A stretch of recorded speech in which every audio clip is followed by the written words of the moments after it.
بسم الله الرحمن الرحيم إذا زلزلت الأرض زلزالها وأخرجت الأرض أثقالها وقال الإنسان ما لها يومئذ تحدث أخبارها بأن ربك أوحى لها يومئذ يصدر الناس أشتاتا ليروا أعمالهم فمن يعمل مثقال ذرة خيرا يره ومن يعمل مثقال ذرة شرا يره صدق الله العظيم اللهم صل على سيدنا محمد وعلى آل سيدنا محمد وبارك وسلم.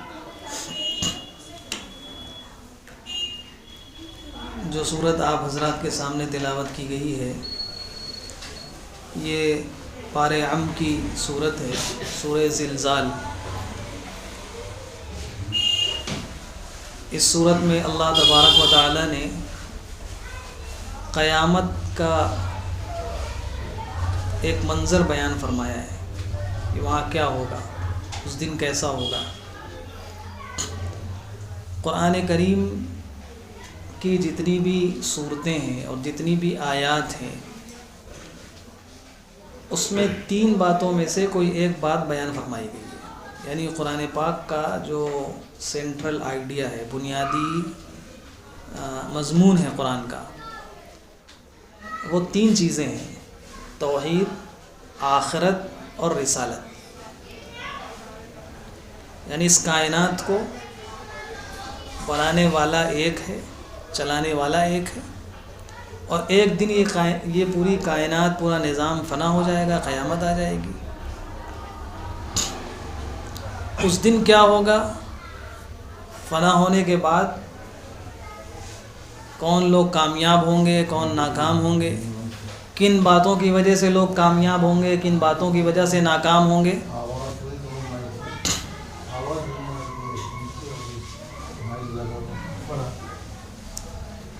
کون لوگ کامیاب ہوں گے، کون ناکام ہوں گے، اس کے لیے اللہ پاک نے پیغمبروں کو بھیجا، رسولوں کو بھیجا.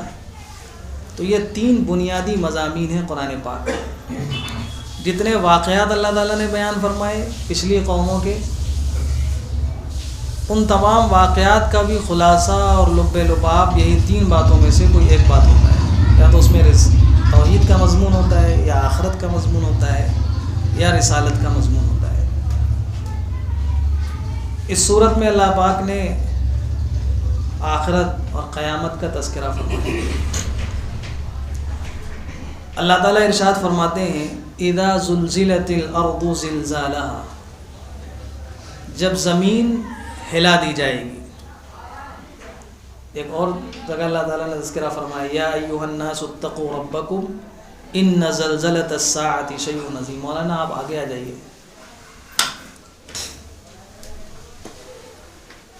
یا ایھا الناس اتقوا ربکم ان زلزلۃ الساعۃ شیء عظیم. قیامت کو جو زلزلہ ہوگا وہ بہت خطرناک ہوگا. اردو میں بھی بولتے ہیں زلزلہ، زمین جب ہل جاتی ہے. تو فرمایا اذا زلزلت الارض زلزالها، جب زمین ہلا دی جائے گی بہت زور سے. عربی زبان کا ایک اصول ہے کہ جب ایک لفظ پہلے ہوتا ہے پھر اسی کا مصدر اسی جیسا لفظ دوبارہ آتا ہے تو اس میں تاکید پیدا کرنا مقصود ہوتا ہے. یعنی بہت زور سے ہلائی جائے گی. زلزلت الارض زلزالها واخرجت الارض اثقالها. پھر کیا ہوگا جب زمین ہلائی جائے گی؟ جیسے آپ ایک دری لے کر اٹھائیں اور کس کے ہلائیں تو کیا ہوگا؟ اس کے اندر جو ڈسٹ ہوگی، جو گردہ ہوگی، سب باہر گر جائے گی. تو فرمایا جب ہلائی جائے گی زمین تو کیا ہوگا؟ وَأَخْرَجَتِ الْأَرْضُ أَثْقَالَهَا، جو کچھ زمین میں ہوگا دفینہ وہ سب باہر آ جائے گا. زمین اپنے دفینے کو باہر نکال دے گی. اب زمین میں کیا کیا ہے؟ سارے انسان بھی ہیں زمین میں. جو انسان دفن کیے گئے ان سارے دفن کیے ہوئے انسانوں کو باہر کر دے گی زمین. چاہے انسان کو زمین میں دفن کیا گیا ہو یا جلایا گیا ہو یا سمندر میں بہایا گیا ہو یا جانوروں کو کھلا دیا گیا ہو، وہ سب زمین کا حصہ بن جاتے ہیں. جو قبر میں بھی ہم لوگ دفن کرتے ہیں، جیسے آگ میں جلا کر مردے کو فوراً ختم کر دیا جاتا ہے، فنا ہو جاتا ہے مردہ۔ ایسے زمین کے اندر بھی جو دفن کرتے ہیں وہ بھی مردہ کچھ دنوں کے بعد ختم ہو جاتا ہے۔ آپ کچھ سالوں کے بعد کھول کے دیکھیں گے تو کچھ بھی نہیں، ہڈی بھی نہیں ملے گی، وہ سب زمین کا حصہ بن جاتا ہے۔ منہا خلقناکم وفیہا نعیدکم، ہم واپس اسی زمین میں ملائی، زمین سے پیدا کیا انسانوں کو اور زمین ہی میں ملا دیتے ہیں۔ وہ چاہے جس طریقے سے بھی انسانوں نے اپنے میت کو، اپنے مردہ کو ختم کیا ہو، لیکن وہ سب ہو جاتے ہیں اسی زمین کا حصہ۔ وفیہا نخرجکم تارۃ اخری، قیامت میں اسی زمین سے دوبارہ اٹھا دیں گے۔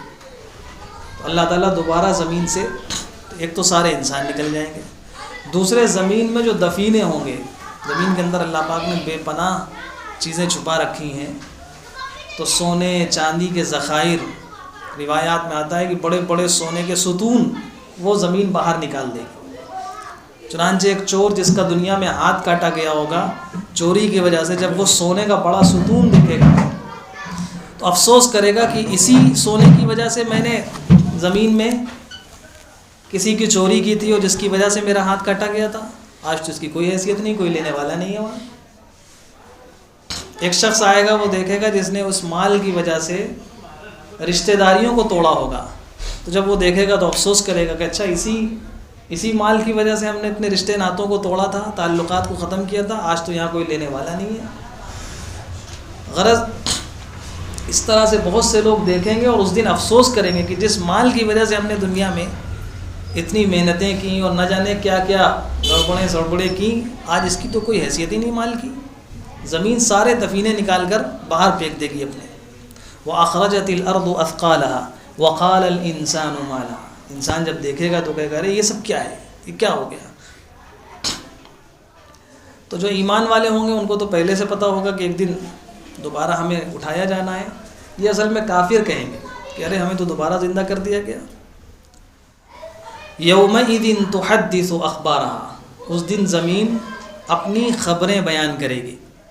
زمین میں جو کچھ ہوا ہوگا وہ زمین اپنی خبریں بیان کرے گی۔ انسان دنیا میں جو کچھ کرتا ہے وہ سب محفوظ کیا جا رہا ہے، ریکارڈ بنایا جا رہا ہے۔ ہر انسان کے ہر عمل کے 4 گواہ تیار ہو رہے ہیں۔ ایک اس میں سے زمین بھی ہے۔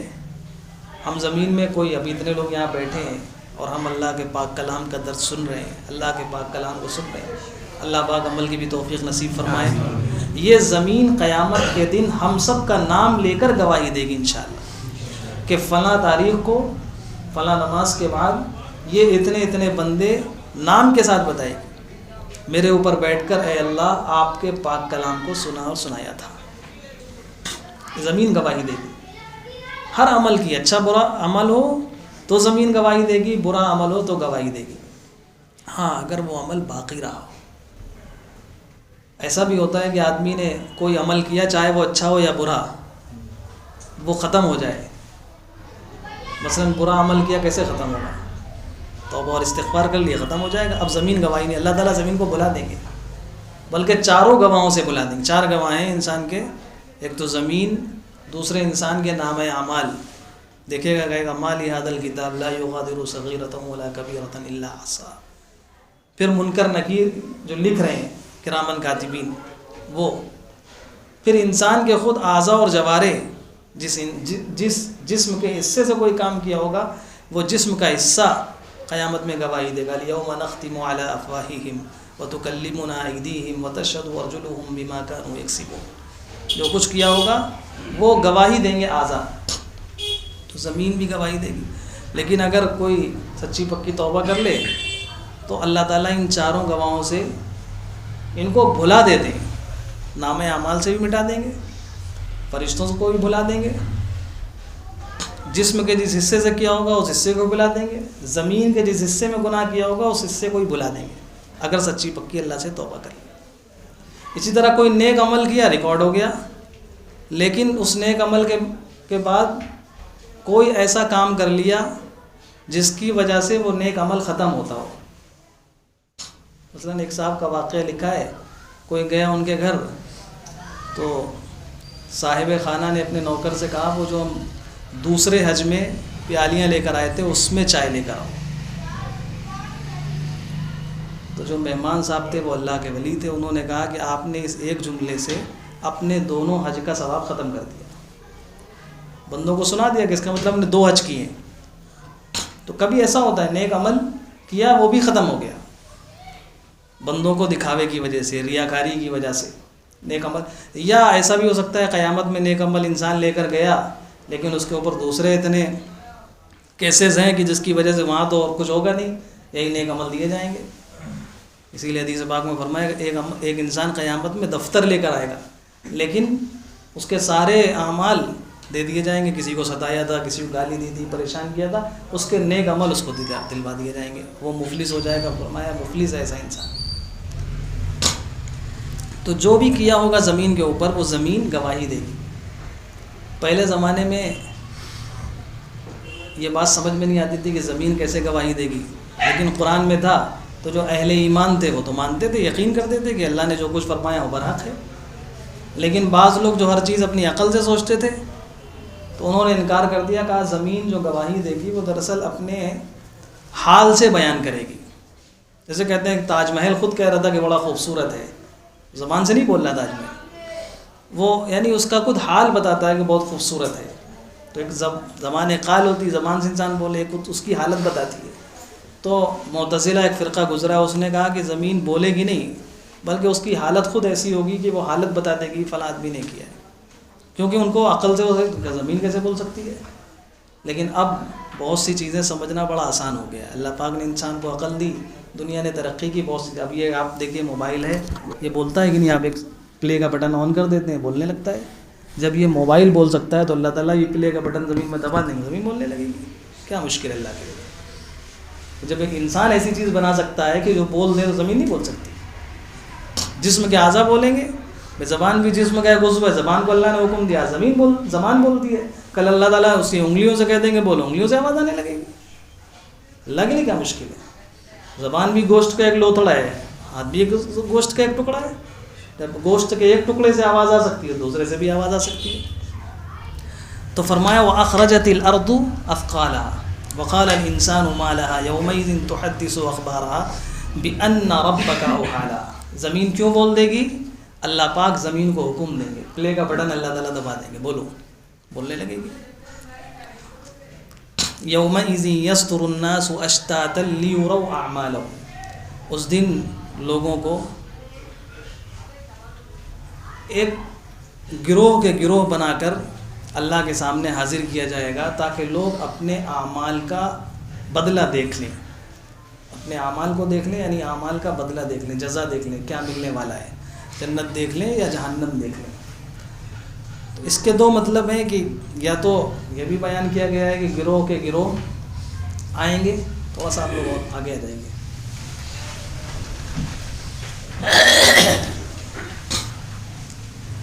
گروہ کے گروہ آئیں گے،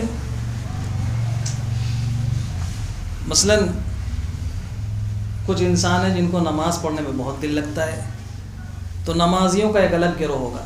بعض انسان ایسے ہیں جن کو روزہ رکھنے میں بہت ان کا مزاج ہے، خوب روزے رکھتے ہیں، تو روزے داروں کا گروہ الگ ہوگا۔ تو خیر کے جتنے کام ہیں جس کا جیسا مزاج ہوگا ان کے گروہ ہوں گے۔ اسی طرح برائیوں کے، جھوٹوں کا ایک گروہ ہوگا، شرابیوں کا ایک گروہ ہوگا۔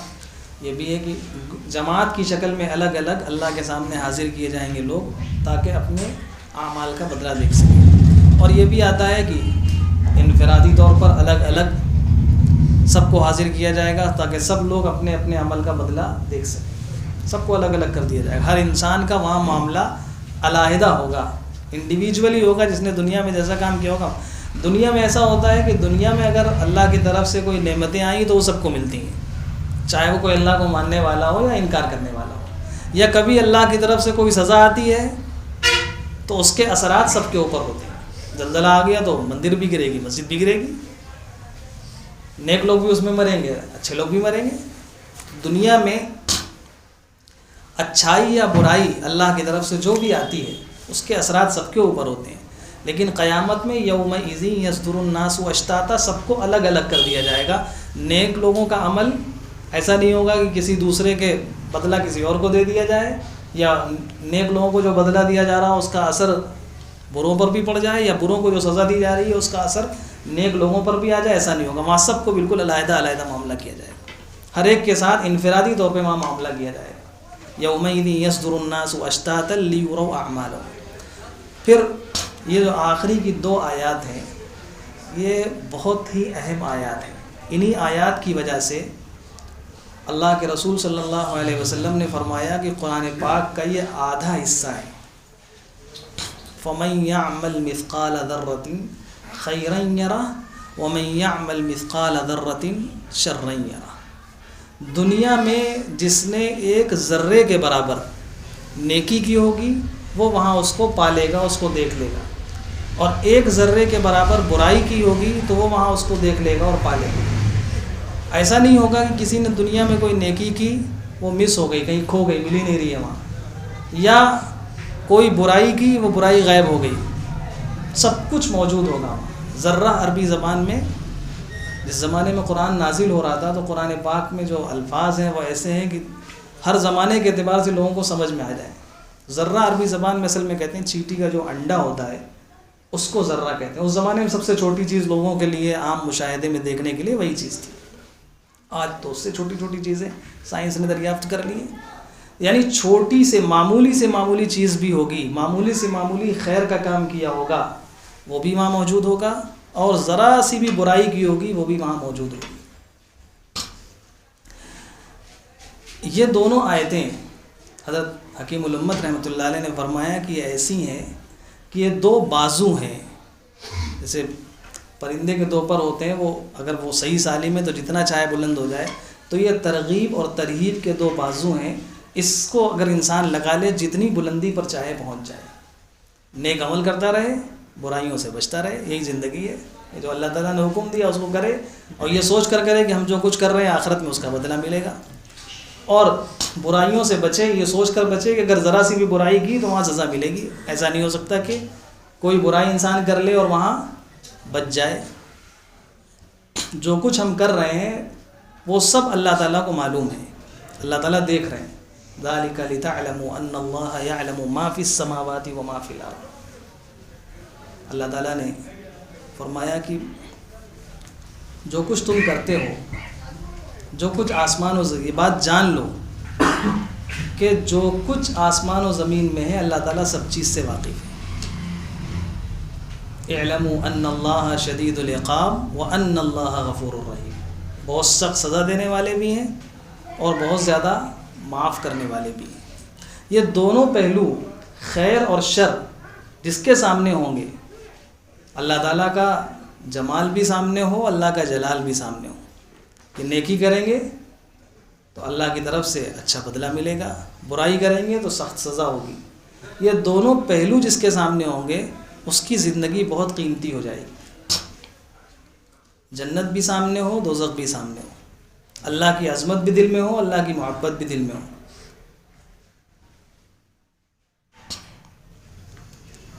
بعض لوگ یہ سمجھتے ہیں کہ نیکی کا کام کرنے کی وجہ سے یا برائیوں سے بچ جانے کی وجہ سے آخرت میں نیکی کریں گے تو آخرت میں اچھا بدلہ ملے گا، اور برائی کریں گے تو آخرت میں سزا ہوگی مرنے کے بعد. یقیناً ایسا ہوگا، نیکی کا بدلہ بھی ملے گا آخرت میں اور برائیوں کی سزا بھی ملے گی اگر اللہ تعالیٰ نے معاف نہیں فرمایا. لیکن نیکیوں اور برائیوں کا جو صلہ ہے، اس کے جو اثرات ہیں وہ اس دنیا میں بھی ظاہر ہوتے ہیں. قرآن پاک کی بہت سی آیات، احادیث پاک میں بہت سی روایات ایسی ہیں، اس سے پتہ چلتا ہے کہ اس دنیا میں بھی ہمارے اعمال کے نتیجے ظاہر ہوتے ہیں. ظہر الفساد فی البر والبحر بما کسبت ایدی الناس. جو دنیا میں جو فساد ظاہر ہوتا ہے وہ انسانوں کے عمل کی وجہ سے ہوتا ہے. بہت سی روایات ایسی ہیں. انسان نیکی کرتا ہے، تقوی اختیار کرتا ہے تو اس کے چہرے پہ نور ظاہر ہو جاتا ہے. برائی کرتا ہے، گناہ کے کام کرتا ہے، چہرے پہ ایک تاریکی ظاہر ہو جاتی ہے، نظر آتی ہے. تو اس دنیا کے اندر بھی ہمارے اچھے کاموں کا، ہمارے برے کاموں کا نتیجہ ظاہر ہوتا ہے. ہم اچھائی کا کام کریں گے، اللہ پاک اس دنیا کی زندگی کو ہمارا اچھا کر دیں گے، اور برائی کریں گے تو یہ دنیا کی زندگی بھی تلخ ہوگی۔ فَلَنُحْيِيَنَّهُ حَيَاتًا طَيِّبَةً، اللہ نے فرمایا اچھے کام کرو گے ہم دنیا کی زندگی اچھی کر دیں گے، اور ہمیں بھول کے زندگی گزارو گے۔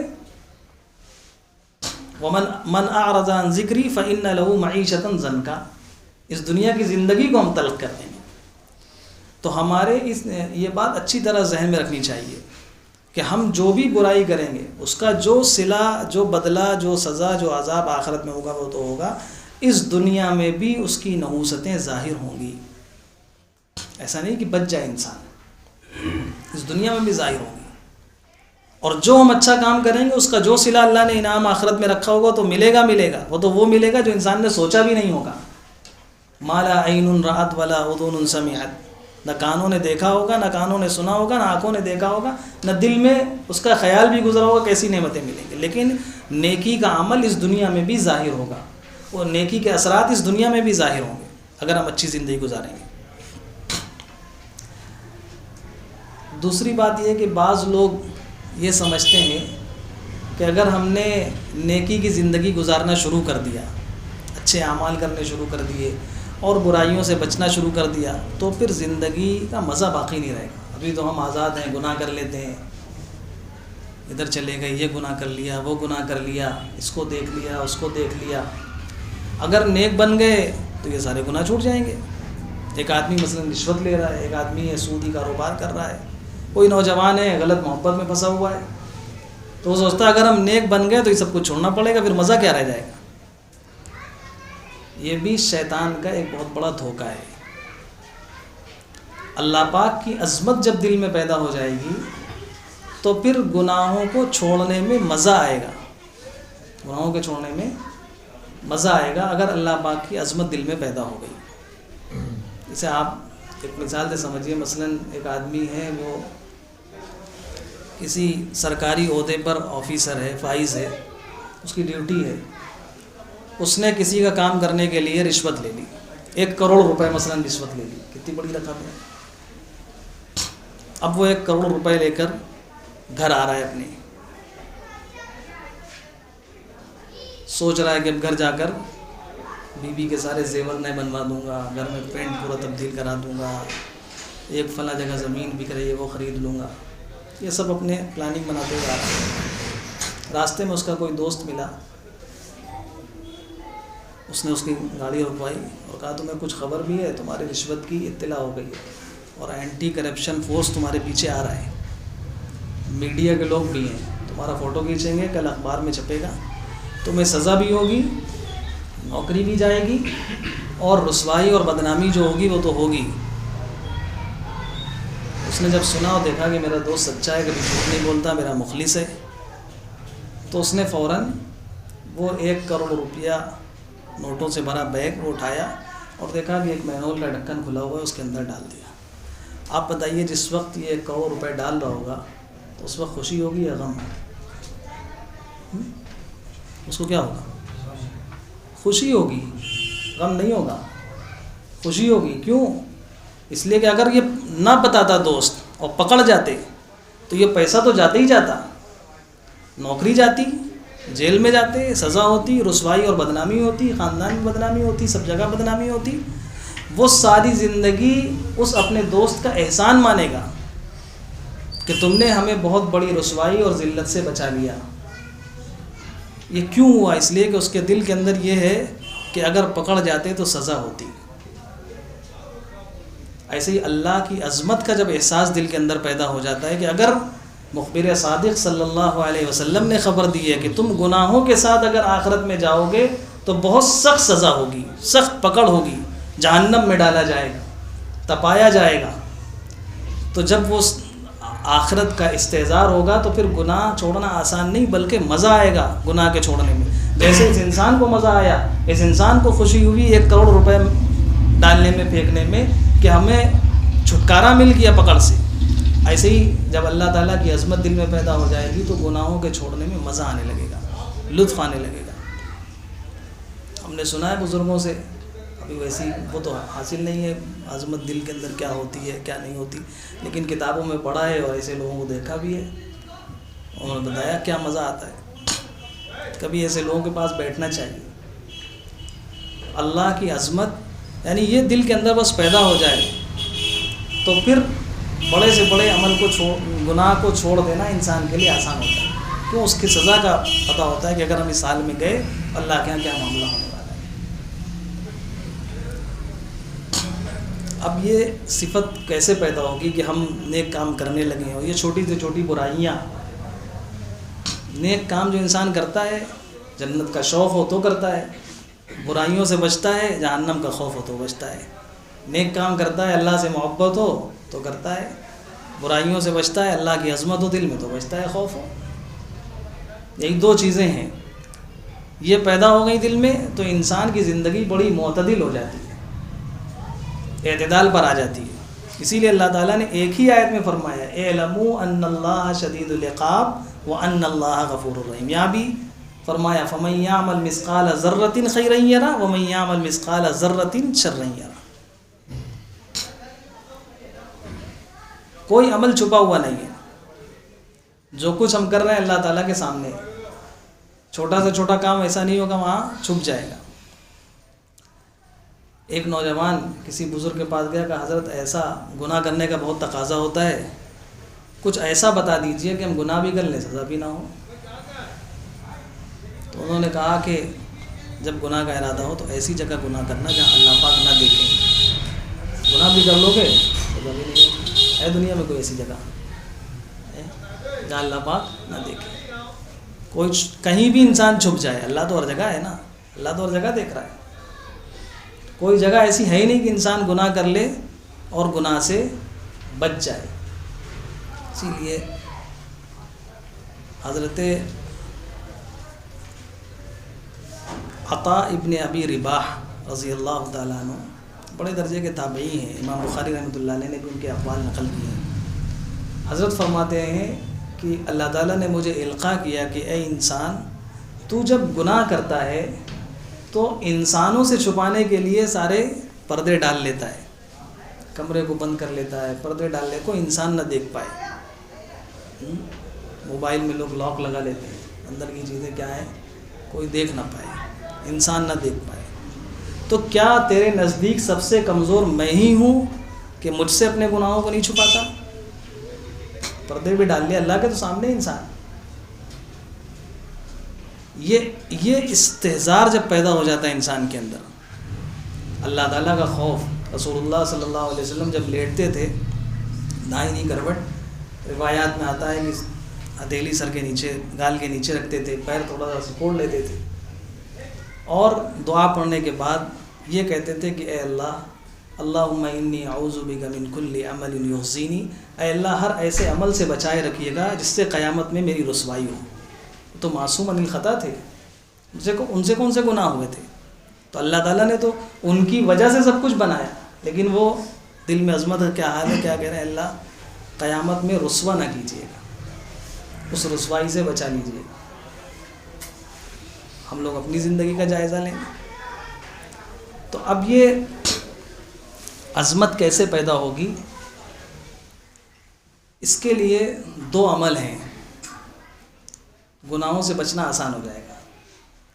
اللہ تعالیٰ نے فرمایا سورہ نوح میں ما لکم لا ترجون للہ وقارا، کیا ہو گیا انسانوں تمہارے دل کے اندر وقار اللہ کا نظر نہیں آتا، اللہ کی عظمت نظر نہیں آتی. پھر اللہ نے فرمایا وقد خلقکم اطوارا، حالانکہ یعنی یہ وقار پیدا کرنے کا سبب اللہ نے بیان کیا، عظمت پیدا کرنے کا سبب بیان. تمہارے دل میں عظمت کیسے پیدا ہوگی؟ نظر نہیں آ رہی ہے، پیدا کیسے ہوگی؟ فرمایا وقد خلقکم اطوارا، تم اپنی زندگی دیکھو اللہ نے تمہیں کیسے پیدا کیا، مختلف مراحل سے. تم کیا تھے، کہاں سے کیسا ایک انسان بنا دیا. آپ سوچئے کیسے بنے ہم، دنیا میں کیسے آئے، سبب کیا ہوا، کیا تھے؟ ناپاک قطرے سے، پھر گوشت کا لوتھڑا، پھر کیا سے کیا بنا کر اللہ نے انسان بنا دیا. تم اپنے بارے میں غور کیوں نہیں کرتے؟ پھر آسمان و زمین کا تذکرہ فرمایا کہ تم آسمان و زمین میں دیکھو. الم تروا کیف خلق اللہ سبع سماوات طباقا، وجعل القمر فيهن نورا وجعل الشمس سراجا واللہ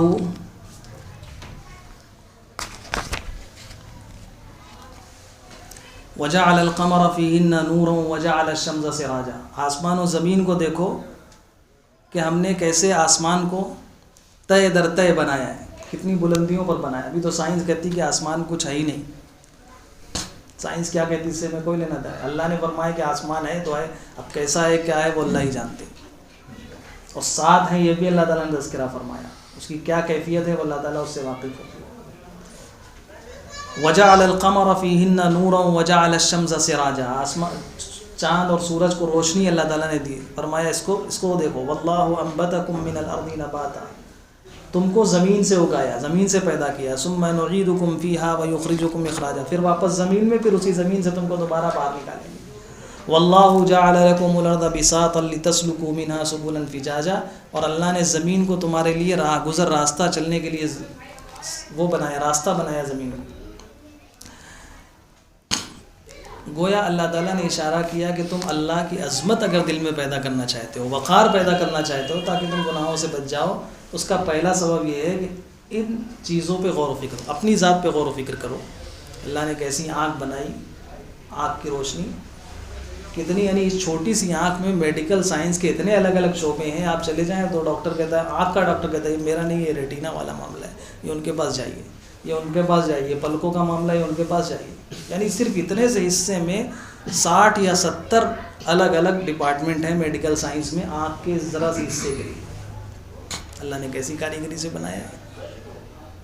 اس پوروے کو اللہ تعالیٰ نے فرمایا کیا تم اس کو نہیں دیکھتے؟ کون ہے؟ اتنے سے حصے میں پوری دنیا کا پوروے کے جو نشان ہیں کسی دوسرے انسان سے نہیں ملتے. پوری دنیا کے کسی ایک انسان اتنے سے حصے میں اتنی ڈیزائنیں کون بنا سکتا ہے؟ اللہ کے علاوہ کوئی ہے جو بنانے والا ہے؟ یہ فنگر پرنٹ تو اب دریافت ہوئی. اللہ تعالیٰ نے اس زمانے میں سورہ لا اقسم بہذا سورہ بلد میں اللہ تعالیٰ نے ارشاد فرمایا کہ تمہارے پورووں سے پہچانا جائے گا. ہم قیامت کے دن جیسے یہ نشان ہیں پورووں کے اٹھانے کے بعد ویسے ہی نشان دوبارہ بنا دیں گے. کتنے آدم علیہ السلام سے لے کر قیامت تک کتنے انسان آئیں گے، ان تمام انسانوں کے کسی انسان کے نشان دوسرے انسان سے نہیں ملتے. یہ طاقت، یہ قدرت کس کے پاس ہے؟ اللہ نے فرمایا تم وفی انفسکم افلا تبصرون، اپنے اندر غور کرو، اللہ تعالیٰ پہنچ جاؤ گے. اللہ کی عظمت تمہارے دل میں. اسی لیے ایک جگہ فرمایا ان فی خلق السماوات والارض واختلاف اللیل والنہار لآیات لأولی الالباب.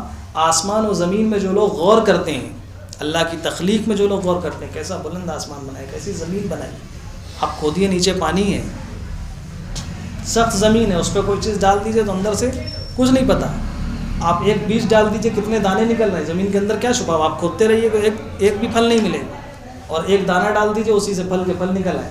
کہاں چھپے تھے زمین میں؟ اس آسمان و زمین کی تخلیق میں اپنے اندر ہم غور و فکر کریں گے تو اللہ پاک کی عظمت پیدا ہوگی. اللہ نے فرمایا کہ جو لوگ غور و فکر کرتے ہیں ان کے دل کے اندر عظمت پیدا ہوتی ہے، اور جب اللہ کی عظمت پیدا ہوتی ہے تو آخرت کا، جہنم کا خوف پیدا ہوتا ہے. پھر وہ کہہ اٹھتے ہیں ربنا ما خلقت هذا باطلا سبحانك فقنا عذاب النار. اے ہمارے پروردگار ہمیں جہنم کے آگ سے بچا لیجیے.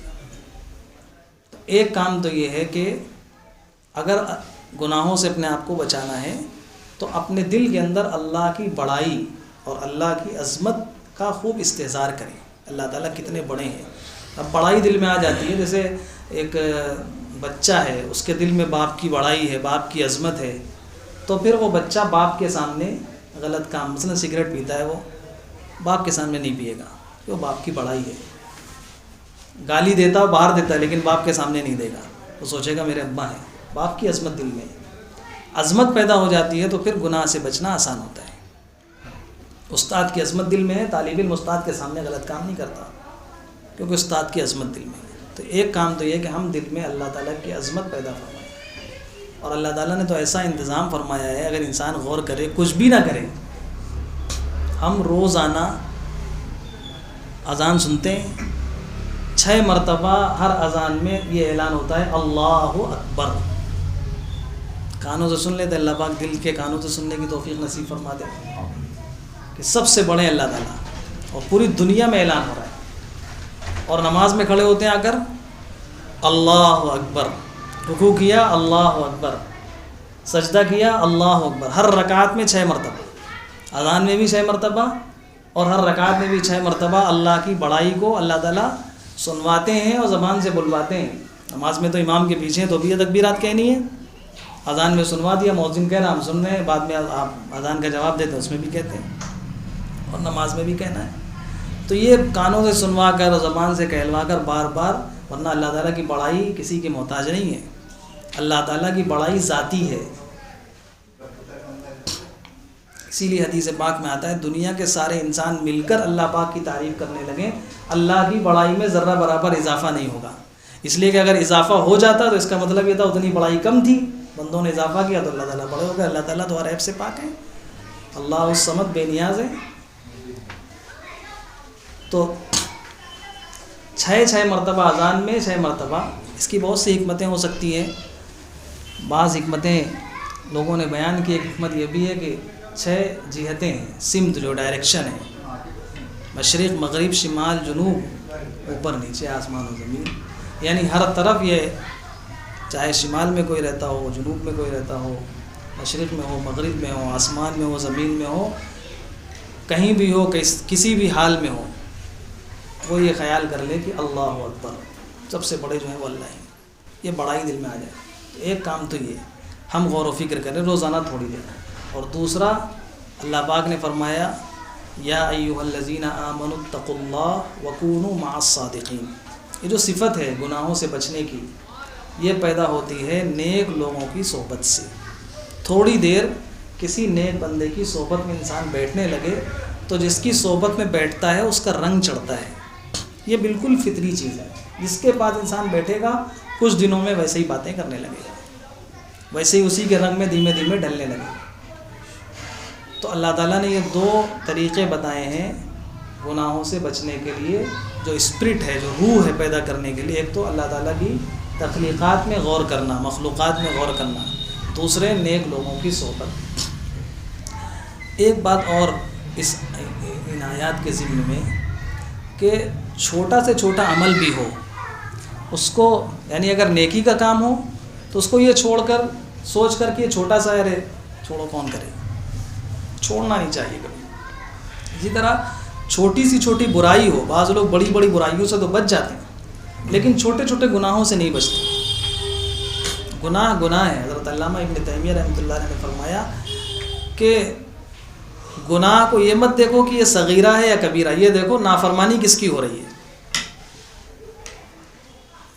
نافرمانی تو اللہ کی ہے، وہ تو سب سے بڑے ہیں۔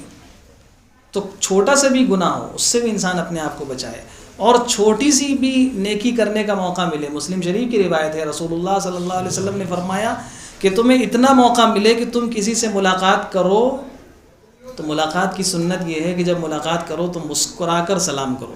تو فرمایا اس چھوٹی سی نیکی کو بھی، یعنی مسکرانے کو ضائع مت کرنا کہ ملے تو ایسے ہی مل لی، بس السلام علیکم کہہ دیا، ذرا سا چہرے پہ مسکراہٹ کتنی دیر لگتی ہے، ذرا سا مسکراہٹ لا کر مل لیجیے، تو چھوٹی سی نیکی ہے۔ لیکن رسول اللہ صلی اللہ علیہ وسلم نے فرمایا کہ جب موقع ملے کسی سے ملاقات کا تو اس نیکی کو بھی چھوٹا مت سمجھنا، کر لیا جی سلام، بلکہ مسکرا کر سلام کرو، السلام علیکم ورحمۃ اللہ۔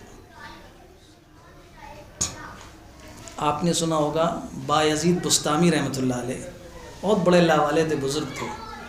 حضرت حکیم الامت رحمۃ اللہ علیہ نے ان کا واقعہ لکھا ہے اپنے خطبات میں۔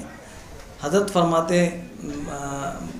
نے فرمایا کہ جب ان کا انتقال ہو گیا حضرت بایزید بستامی رحمۃ اللہ علیہ کا، تو کسی نے خواب میں دیکھا کہ ان سے پوچھا کہ آپ کے ساتھ کیا ہوا، تو انہوں نے کہا کہ جب ہم اللہ کے سامنے حاضر ہوئے تو اللہ تعالیٰ نے ہم سے پوچھا کہ بایزید کیا لے کر آئے ہو، تو میں نے اپنی زندگی بھر کے اعمال دیکھے تو وہ اعمال تو اس لائق لگے نہیں کہ ہم اللہ کے حضور پیش کر سکیں۔ تو پھر میں نے غور کیا کہ اللہ کے حضور پیش کرنے کے لیے کیا چیز ہے میرے پاس، تو کہنے لگے مجھے ایمان لگا، اللہ کی ذات پر ایمان جو تھا وہ میرا بہت مضبوط تھا۔ تو میں نے کہا اللہ اور کچھ تو نہیں ہے لیکن توحید لے کر آیا ہوں، تو میں نے اپنی توحید، اللہ پر جو ایمان تھا وہ ایمان پیش کیا۔ تو اللہ تعالیٰ نے فرمایا کہ وہ دودھ والی رات بھول گئے، تو حضرت نے پھر واقعہ لکھا ہے کہ دودھ والی رات ایک صبح اٹھے تو پیٹ میں درد ہو گیا تھا، تو اٹھ کر کہا کہ رات میں دودھ پیا تھا اس لیے درد پیدا ہو گیا۔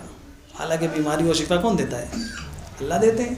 تو اللہ تعالیٰ نے فرمایا وہ دودھ والی رات بھول گئے، یعنی اس دن تم نے پیٹ کے درد کی نسبت کس کی طرف کر دی تھی؟ دودھ کی طرف، حالانکہ تمہیں میری طرف کرنی چاہیے کہ بھائی بیماری بھی وہی دیتا ہے، شفا بھی وہی دیتا ہے۔ تو کہنے وہ رات بھول گئے تو ان کو احساس ہو گیا، کہنے کہ اللہ تعالیٰ اب کچھ نہیں میرے پاس، جو ایک سوچ کے پیش کیا تھا کہ یہی ہے میرے پاس، اللہ تعالیٰ پیش۔ تو پھر پوچھنے والے نے پوچھا پھر کیا ہوا آپ کے ساتھ؟ تو کہنے کہ اللہ تعالیٰ نے کہا کہ تمہارا ایک عمل میرے پاس ہے، اس کی وجہ سے آج میں نے تمہاری بخشش کر دی۔ کیا عمل تھا؟ کہ ایک بلی سردی کی وجہ سے بہت کانپ رہی تھی، تم نے اس بلی کو اٹھا کر اپنی رضائی کے اندر سلا لیا تھا، تمہارا یہ عمل ہمیں پسند آ گیا تھا، اس وجہ سے آج میں نے تمہاری مغفرت کر دی۔ بظاہر بالکل چھوٹا سا عمل ہے۔ اب یہ خواب کی بات ہے، خواب کی بات بہرحال حجت نہیں ہوتی، لیکن قرآن اور حدیث کی جو اس سے پتہ چلتا ہے کہ ایسا ہی ہوگا۔ ایک روایت میں ہے کہ ایک جہنمی، ایک عورت جو بہت بدکار تھی، گناہ گار تھی، اس نے ایک پیاسے کتے کو پانی پلا دیا، اللہ تعالیٰ نے اس کی وجہ سے اس کی مغفرت فرما دی۔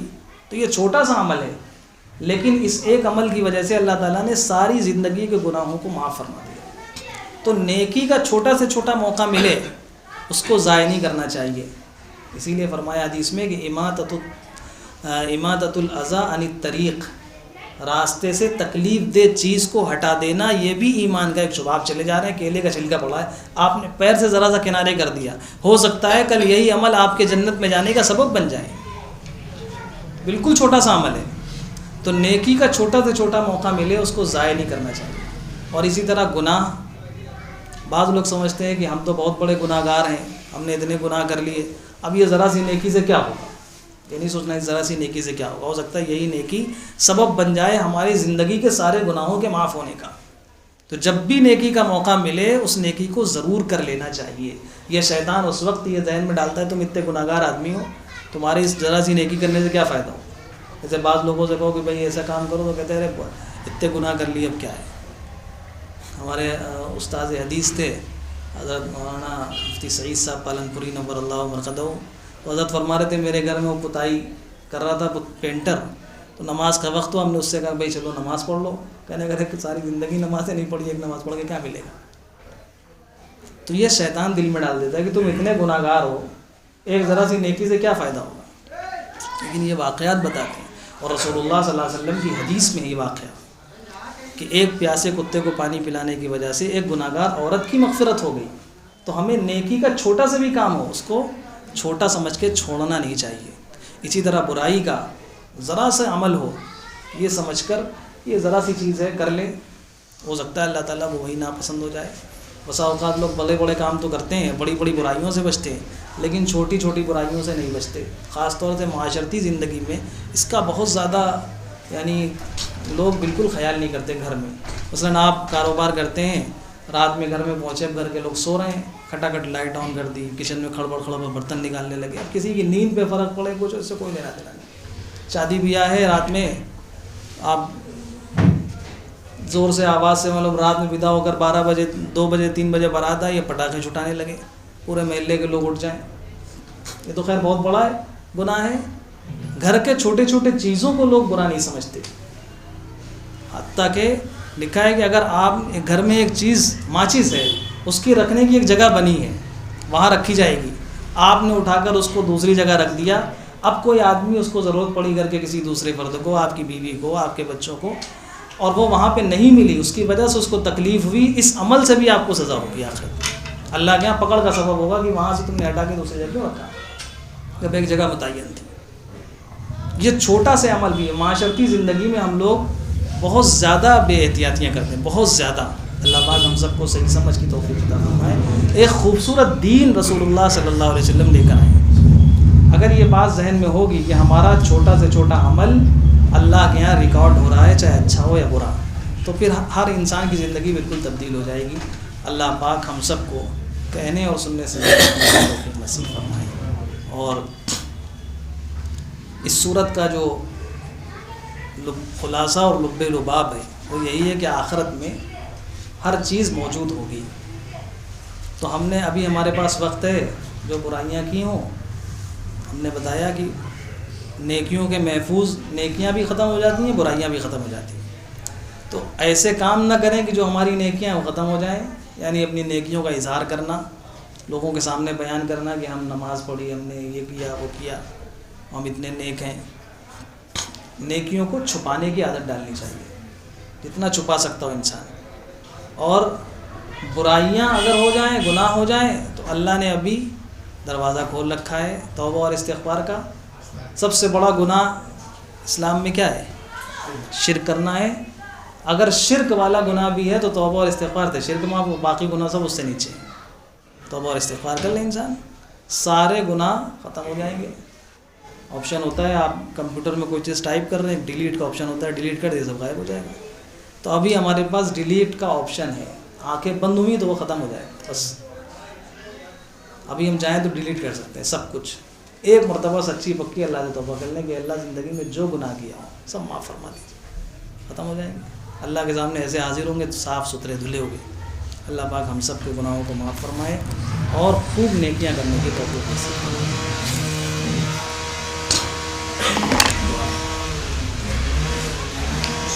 اللهم صل على سيدنا محمد وعلى آل سيدنا محمد وبارك وسلم. اللهم صل على سيدنا محمد وعلى آل سيدنا محمد وبارك وسلم. اللهم صل على سيدنا محمد وعلى آل سيدنا محمد وبارك وسلم. الحمد لله رب العالمين. الحمد لله رب العالمين. الرحمن الرحيم مالك يوم الدين. إياك نعبد وإياك نستعين. اهدنا الصراط المستقيم صراط الذين أنعمت عليهم من النبيين والصديقين والشهداء والصالحين وحسن أولئك رفيقا وحسن أولئك رفيقا. يا حي يا قيوم برحمتك نستغيث أصلح لنا شأننا كله ولا تكلنا إلى أنفسنا طرفة عين ولا تكلنا إلى أنفسنا طرفة عين. اے اللہ ہم سب کے گناہوں کو معاف فرما، خطاؤں کو درگزر فرما، اپنے فضل کا کرم کا عافیت کا معاملہ فرما، اپنے فضل کا کرم کا عافیت کا معاملہ فرما. اے اللہ ہم جو کچھ کر رہے ہیں وہ سب لکھا جا رہا ہے. اے اللہ ہماری سیئات کو معاف فرما دیجیے، ہماری سیئات کو معاف فرما دیجیے، گناہوں کو معاف فرما دیجیے، نام اعمال سے گناہوں کو ختم فرما دیجیے. زمین کے جس حصے میں گناہ کیے ہوں اے اللہ اس حصے کو بھلا دیجیے، فرشتوں کو بھلا دیجیے، ہمارے اعضاء اور جوارے کو بھلا دیجیے. نیکیوں کے کرنے کی توفیق نصیب فرمائیے، نیک کام کرنے کی توفیق نصیب فرمائیے. اے اللہ آنے والی زندگی کو گزری ہوئی زندگی سے بہتر بنا دیجیے، گزری ہوئی زندگی سے بہتر بنا دیجیے.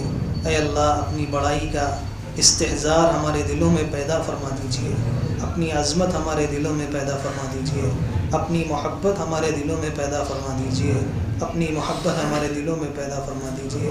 اے اللہ جب تک دنیا میں رکھیے ایمان اور اسلام کے ساتھ، اور جب آخری وقت آئے تو ایمان پر خاتمہ نصیب فرمائیے، ایمان پر خاتمہ نصیب فرمائیے. آخرت کی تمام منزلوں کو آسان فرما دیجیے، تمام منزلوں کو آسان فرما دیجیے. اے اللہ دنیا کی بھی ہر خیر سے مالا مال فرمائیے، آخرت کی بھی ہر خیر سے مالا مال فرمائیے. ہماری دنیا بھی بہتر بنا دیجیے، ہماری آخرت بھی بہتر بنا دیجیے، ہماری آخرت بھی بہتر بنا دیجیے. اے اللہ جو کچھ کہا اور سنا گیا ہے اپنی بارگاہ میں اس کو قبول فرما لیجیے، اپنی بارگاہ میں اس کو قبول فرما لیجیے. اے اللہ جتنے لوگ یہاں موجود ہیں اے اللہ سب کے دلوں میں ان باتوں کو داخل فرما دیجیے، عمل کی توفیق نصیب فرمائیے. سب کی حاضری کو قبول فرما لیجیے، سب کی حاضری کو قبول فرما لیجیے. اے اللہ ہم نے دنیا میں دیکھا ہے بڑے گھر والوں کے پاس اے اللہ ان کے گھروں میں بغیر اجازت کے کوئی نہیں داخل ہو سکتا. اے اللہ آپ تو سب سے بڑے ہیں، آپ کے گھر میں بھی بغیر اجازت کے کوئی داخل نہیں ہو سکتا. اگر آپ نہ چاہتے تو ہم آپ کے گھر میں حاضر نہ ہو سکتے تھے. اے اللہ آپ نے اپنے فضل و کرم سے ہمارے گناہوں کے باوجود ہم کو اپنے گھر میں آنے کی توفیق نصیب فرمائی، اپنے سامنے کھڑا ہونے کی نماز پڑھنے کی توفیق نصیب فرمائی، اور اپنے پاک کلام کو سننے اور سنانے کی توفیق نصیب فرمائی. اے اللہ اے اللہ آپ زندگی کو بدلنے کی بھی توفیق نصیب فرما دیجیے، اے اللہ زندگی کو بھی بدلنے کی توفیق نصیب فرما دیجیے، اے اللہ دل کی تمام گندگیوں کو دور فرما دیجیے، دل کی تمام گندگیوں کو دور فرما دیجیے، اے اللہ ہم چاہتے ہیں نیک بن کر زندگی گزاریں، توبہ اور استغفار کرتے ہیں، اے اللہ صبح کو توبہ کرتے ہیں شام کو ٹوٹ جاتی ہے، ایک قدم آپ کی طرف بڑھاتے ہیں شیطان 10 قدم پیچھے کھینچ لیتا ہے، اے اللہ ہمیں ایک لمحے کے لیے بھی نفس اور شیطان کے حوالے نہ فرما، اے اللہ ایک لمحے کے لیے بھی ہمیں نفس اور شیطان کے حوالے نہ فرما، اے اللہ اپنا بنا لیجئے، اپنا بنا لیجئے، اپنا بنا لیجئے، اپنی محبت نصیب فرما دیجئے، اپنی محبت نصیب فرما دیجئے، اپنی محبت نصیب فرما دیجئے، اے اللہ فرما برداری والی زندگی نصیب فرمائیے، نافرمانیوں سے ہم سب کی حفاظت فرمائیے، اے اللہ جتنے مرد اور جتنی عورتیں حاضر ہیں جس کے دل میں کیا تمنائیں ہیں آپ علیم بذات الصدور ہیں، سب کی تمناؤں سے واقف ہیں، اے اللہ سب کی جائز تمناؤں کو پورا فرما دیجیے، اے اللہ جو جن پریشانیوں کے اندر مبتلا ہے آپ پریشانیوں سے بھی واقف ہیں، پریشانیوں کو دور کرنے کی قدرت بھی آپ رکھتے ہیں، اے اللہ سب کی پریشانیوں کو دور فرما دیجیے، راحت بھری زندگی نصیب فرما دیجیے، راحت بھری زندگی نصیب فرما دیجیے، اے اللہ ہماری دعاؤں کو اپنے فضل و کرم سے اپنے آخری اور پیارے محبوب جناب محمد الرسول اللہ صلی اللہ علیہ وسلم کے صدقے و طفیل میں قبول فرما لیجیے، ربنا تقبل منا انك انت السميع العليم وتب علينا انك انت التواب الرحيم وصلى الله تعالى على خير خلقه محمد وآله وأصحابه أجمعين برحمتك يا أرحم الراحمين.